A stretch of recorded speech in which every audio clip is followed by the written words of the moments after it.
Era obvio que iba a hacer guacamole con la cola a la 4T después de que se derrumbara la reforma eléctrica del presidente López Obrador. Después de haber cometido tantas pifias en ese proceso, era evidente que la Corte lo iba a tumbar porque es inconstitucional. Eso ya quedó explicado.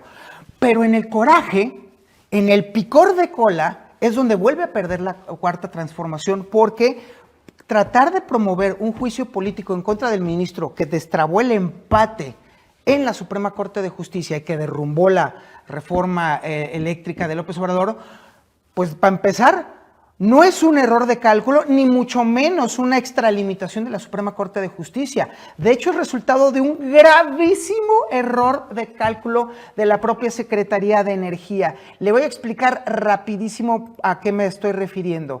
Y es que resulta que Pérez Dayán, el ministro que está ahorita metido en este ajo, no tuvo más remedio que acudir a esta figura. Luego, después de que el ministro Javier Lainez tuviera que excusarse de la votación porque fue la propia Secretaría de Energía la que dijo que no debía de participar en este planteamiento porque tenía conflictos de intereses.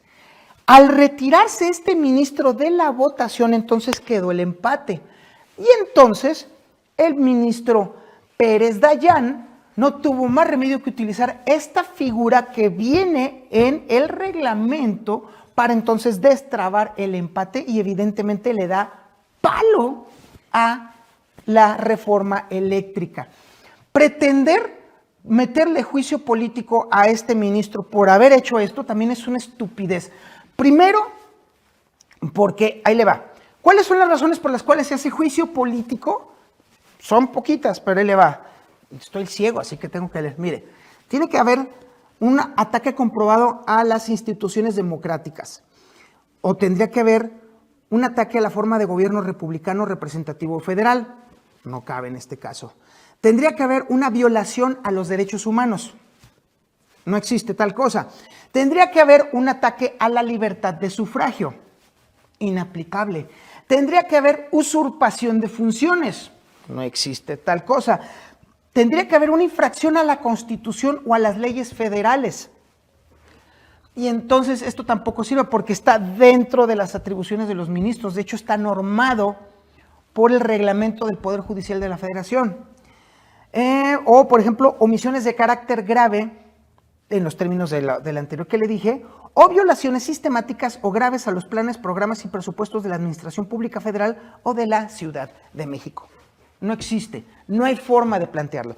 Pero aún así, vamos a pensar entonces que la Cámara de Diputados dice, ni madres, vamos a hacer pasar esta parte. Como Cámara Baja, sí tiene la facultad y sí tiene el alcance en votaciones para hacerla pasar a donde no va a topar con pared, que es al Senado. En el Senado, necesaria y forzosamente para un juicio político, tendría que existir mayoría calificada. Y no la tiene. Y en ese caso es imposible, absolutamente imposible que pase un juicio político en contra del ministro Pérez Dayán.